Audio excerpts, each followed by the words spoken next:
Hey nerds, Farmer Jesse here. So one video request we get a lot is for more fruit or perennial crops. And so last week I went down about an hour or so from where I live to our buddy Blake Cothran's farm, Peaceful Heritage Nursery in Stamford, Kentucky, to get some good advice on a few different fruits and nursery production.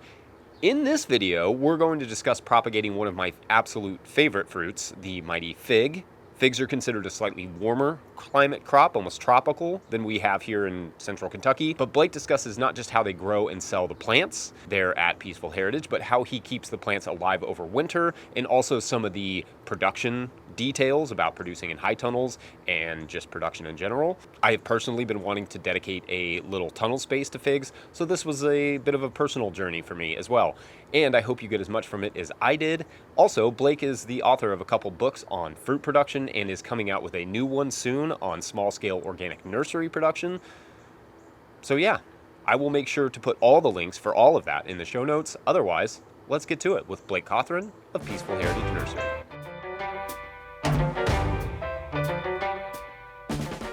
So this is one of our high tunnels, and I call this the fig tunnel because it's mostly fig plants in here. And figs are something that grow really, really well with minimal care, minimal input in areas that have a slightly warmer climate than we have here in central Kentucky. So in Kentucky here, it's just a little too cold to get long-term woody growth above ground on figs for the most part, because there's always going to be a winter like last winter where it went down to -7 degrees Fahrenheit, slammed them down to the ground. So we grow them in this protected environment in here. It's unheated in the wintertime. I heat it just a handful of times if it's going anywhere near zero. Literally, usually 5 or 6 times a winter, I heat this thing with a wood stove. And other than that, it's just completely unheated. And so we've been trialing a lot of different varieties of figs over the years. This one's called LSU Improved Celeste. You can see it's loaded down with figs here. And if a variety doesn't seem to perform well here, we phase it out. So this is one of the fruits on LSU Improved Celeste. Delicious fruit. This was developed by Louisiana State University. And for the most part, we've really enjoyed their varieties. They do really well. And there's actually figs from all over the world in here. There's ones from Sicily. There's ones from Greece. Is the Chicago Hardy actually from Chicago? It's from Mount Etna. It's a Mount Etna type, so it's from Italy. Yeah, figs from Italy. And so the only real challenge that we've had with figs, there's been, besides the cold hardiness issue, one of the issues has been fig rust. So that's what these little spots are on the leaves. So this is something that we're currently tackling and trying to figure out how to deal with organically. It's probably going to involve some organic antifungal sprays. Another challenge has been wildlife predation. And you can see last night this fig was perfectly fine, and then something came in during the middle of the night and ate it. It's probably a possum, could also be a raccoon. It was one or the other for sure.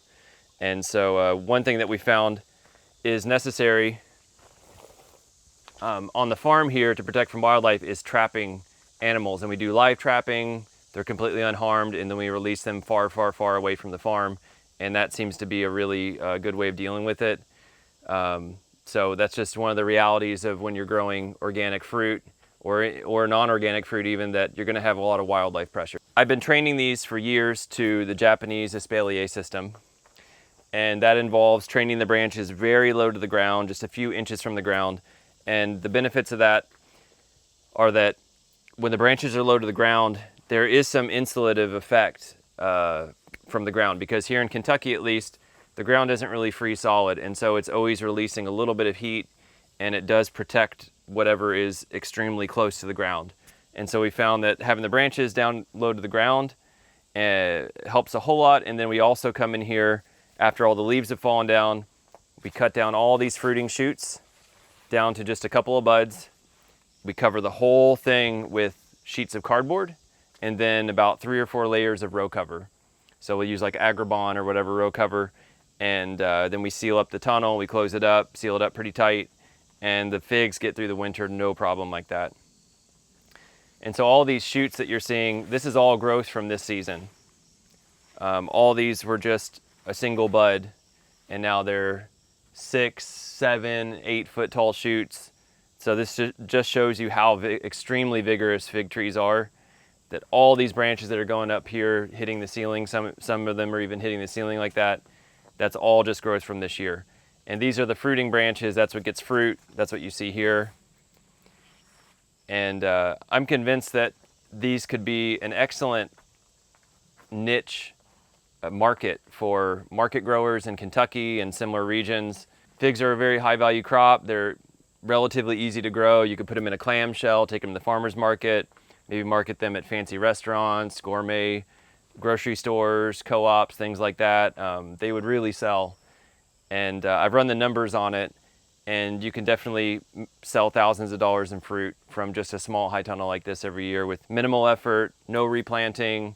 This is a long-term perennial crop, and it's just really fun and pretty easy to grow. So in the nursery, this is the process of starting our fig trees. So we do some dormant woody cuttings, and then we do some greenwood cuttings. So the dormant cuttings are taken, obviously when the plant's dormant, it's lost its leaves and you have actual wood. Greenwood cuttings are taken in the summertime where the shoot is partially lignified into wood, but not completely. And so it's referred to as greenwood. And there's a lot of nuances in there that we've had to figure out about how big they should be, when exactly you should take them, and that's all going to be covered in the nursery book and nursery course, which is coming up.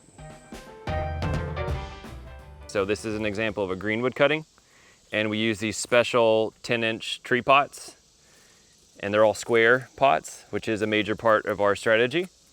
And so the figs, we'll take these cuttings in anywhere from July to early August, and we get a certain amount of nodes in there, and we leave one leaf, and we propagate them in our intermittent Misc system.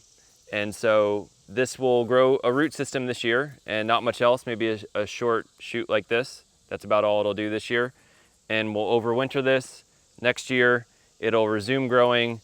We'll grow into a 2 to 4 foot tall plant from there, and that's what we sell and ship out.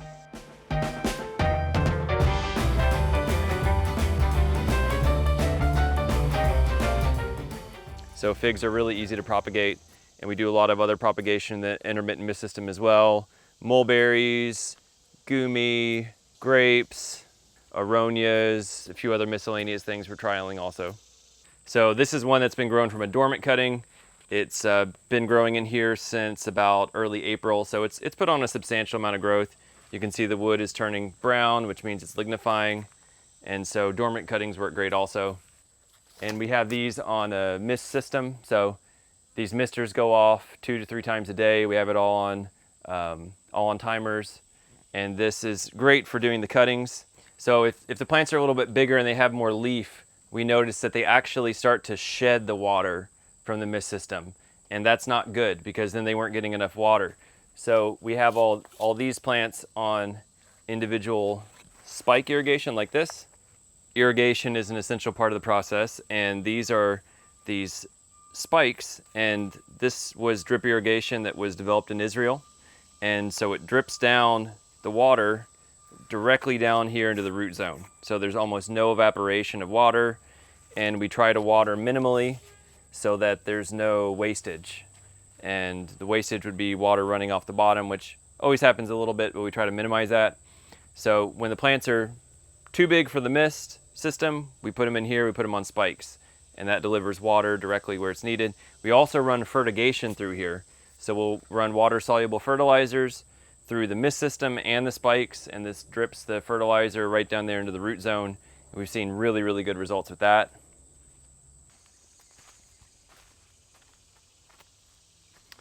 So this is the final product with the figs. We showed you where we started them from cuttings in the intermittent Misc system, grew them out for a season in the greenhouse. This is what they're going to look like a year from now from the intermittent Misc system. So you got a nice, strong, lignified plant. It's got a great root system in here. We'll just pop this down and show you what that looks like. So you can see beautiful root system here. This is just a random one I pulled out of the crate. And the tree pots really help. You'll notice there's no roots circling around and getting interwoven with each other. That's because these are specially designed to help prevent that. So it gives a really nice healthy root system that's fairly deep, deeper than your traditional gallon round pot. got a nice healthy top. We can throw this in a box easy, and this would be about a $60 plant right here. So we ship them by, yeah, tall boxes, and we use UPS for that. So if you're interested in fig production, that's covered in detail in my book, The Berry Grower, which you can find on Amazon, Barnes & Noble.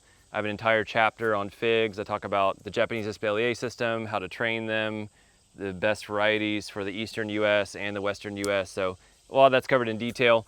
And if you're interested in the propagation of plants, again, you can check out the nursery ebook that's coming out soon, and there's a link to that in the description. Yeah, that's a big fig. All right, how awesome was Blake? I got to try some of the figs in this video. They were awesome, so expect this channel to turn into basically just me visiting fig farms soon. It'll be great, you'll love it. Check out the links to pick up a copy of one of Blake's books. The links are in the show notes. The books are excellent. You should definitely check them out. Otherwise, like this video if you like this video. If you're not subscribed to this channel, hit the subscribe button. And if you are subscribed, you're awesome. Another way to be awesome, pick up a copy of the Living Soil Handbook at no-tillgrowers.com if you have not already, or a hat or other merch. Doing that helps to support these videos. Or just join our Patreon page at patreon.com/no-tillgrowers, or just hit that super thanks button. That works too. Super thanks for watching. We'll see you later. Bye.